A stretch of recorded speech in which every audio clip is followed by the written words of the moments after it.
Hey,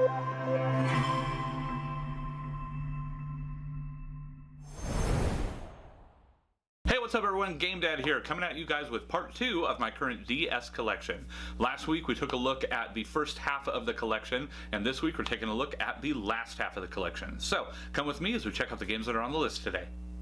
MYST was released by Cyan Worlds in 2007, and this takes the classic PC game MYST and puts it on the DS, gives you some extra kind of on-screen controls and stuff like that.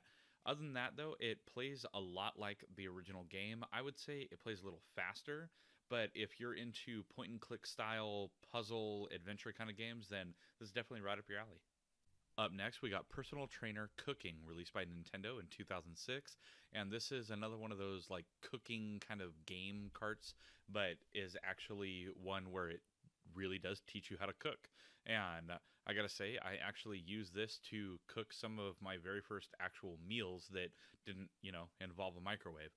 So it is a pretty cool little game cart, and you can actually learn kind of a lot from it. Up next, we have Pokemon Dash, released by Ambrella in 2004, and this game is kind of like a kart racer kind of game, but without carts, and instead of just holding down the gas, things like that, you have to keep swiping the stylus on the lower screen. So kind of a unique way of doing gameplay, but pretty fun game overall. And as you can see right here, you get to race Pikachu around, so that was kind of cool. And here we have Pokemon Diamond, released by Game Freak in 2006. And I'm not sure why, but I could not get the ROM to load on this one for me to be able to capture footage. So here is the case. And yeah, I mean, if you played one Pokemon game, you've kind of played them all. And this is just Diamond version. And here is Diamond's counterpart, Pokemon Pearl, released by Game Freak in 2006. And as with pretty much every Pokemon game, you have one and then the other. This is just a counterpart to Diamond, but as you can see, some of the actual gameplay right there, so definitely a graphics upgrade from, say, the Game Boy Advance. So that was pretty cool, and you just get a new legendary in this one and some of the opposite Pokemon. Here we have Pokemon Platinum, released by Game Freak in 2008, and this is essentially just like the kind of upgraded third one that came out. Very similar game, but new legendary Pokemon and just kind of some overall enhancements and improvements to the gameplay. Up next is Pokemon Mystery Dungeon Blue Rescue Team, released by ChunSoft in 2005. And this was the first kind of Pokemon game that I played like this. I believe there was some before this one, but this is where you actually play as the Pokemon instead of a trainer with Pokemon. So kind of a unique take on this whole, Pokemon universe and franchise, but actually really fun, and there's a new one about to launch for Switch. Up next, we got the Puzzler Collection, released by Route 1 Games in 2008, and it's exactly as it sounds. It's just got a bunch of different, like, word games and puzzles and stuff like that. You got Sudoku, you got word search, you got crosswords, all kinds of just wordplay kind of games. I mean, pretty fun if you got nothing better to do, but not a game that I can see myself going back to all the time. Up next, we got Spyro Shadow Legacy, released by Amaze Entertainment in 2005, and this is another one I just couldn't capture. In order to get the footage for these, since I don't have an actual capture card for the DS or 3DS or anything, I actually dumped the ROMs for these games and then used an emulator to be able to play them, and the emulator would just not run this ROM for whatever reason. Up next is StarFox Command, released by Q Games in 2006, and the DS version is okay. Graphically, not that great. The stills look good, but gameplay, not that great. Honestly, I really like this kind of version of the game or whatever that they have on the Wii U. That graphically looked amazing, and it played really well and was a lot of fun. This one is just kind of okay. And here we have Star Wars The Force Unleashed 2, released by LucasArts in 2010. And this game is a blast. Again, I couldn't capture the ROM, but I actually have this game on several different platforms, and it's great. Super fun. I think it's way better than the first Force Unleashed. Might be an unpopular opinion, but overall, I really like the game on the DS as well. Up next, we got Star Wars Battlefront Elite Squadron, released by Nspace in 2009. And this plays pretty much like any Star Wars Battlefront game. Well, not the new crappy garbage ones, but the old ones that were actually, a ton of fun.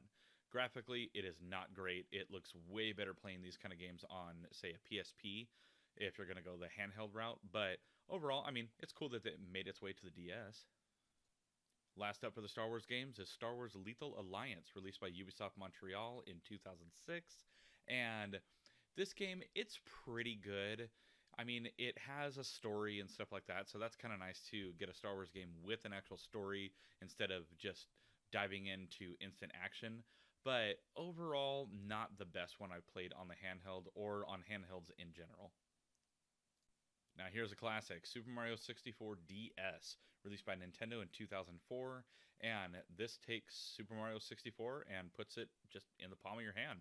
And I think that is awesome to be able to take this game on the go. I think this should get ported to any Nintendo console, because this game is just amazing.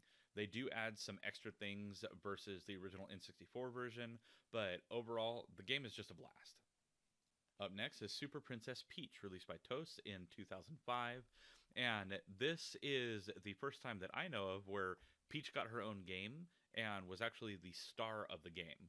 So you're going around playing as Peach, and it's kind of controversial in a sense that they play on her emotions as a female character. So some people are okay with it, some weren't. Overall, though, really fun game. And here we have Super Scribblenauts, released by Fifth Cell in 2010. And this is a fun action platformer, especially for the DS, because you get to go through and kind of draw what's happening in the game. Kind of like Drawn to Life, but the main characters and enemies and stuff are already in it. You just get to use the power of the stylus to beat the game. Up next is Uno 52, released by Destination Software in 2006. And this is Uno, but with like a regular deck of cards. So you have like Ace, King, Queen, Jack, all that stuff, but mixed with Uno colors and poker chips. I don't know, kind of an odd combo, but it does work. And it's pretty fun. You can get, multiplayer action going on with other players, or you can just play against a bunch of CPU characters.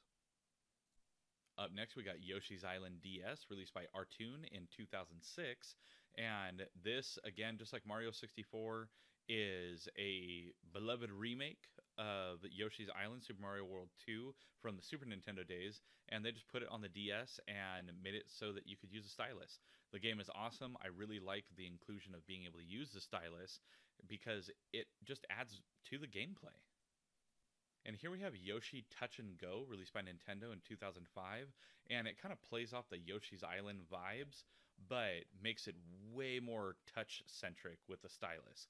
So you go through, and there's just like a ton of mini games and stuff like that. There's no real major story or anything, but it kind of just takes elements from Yoshi's Island and puts them into a tap-style minigame game. Up next is The Legend of Zelda Phantom Hourglass, released by Nintendo in 2007, and this game is awesome. And I believe from the lore, the way it works is this is either a sequel or like a prequel to the Wind Waker game.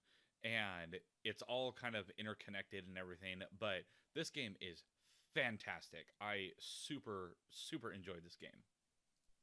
Last up, we have The Legend of Zelda Spirit Tracks, released by Nintendo in 2009, and I couldn't get gameplay, but this is another really fun one on the DS, and this is the only one that I know of where it's actually the third Zelda game in a specific, like, piece of the lore or the history of Zelda. So, it was really cool, it was really fun, I recommend it. So there you have it, everyone. That is everything that is currently in my Nintendo DS collection. Now, did you guys notice any games that were missing that are just must-haves to have for this handheld? Let me know down in the comments below. And while you're down there, please be sure to also hit those like and subscribe buttons, as well as that little notification bell so you get an alert every time I got a new video coming out. Now, as always, I'm GameDad. I thank you guys for watching, and I'll catch you later.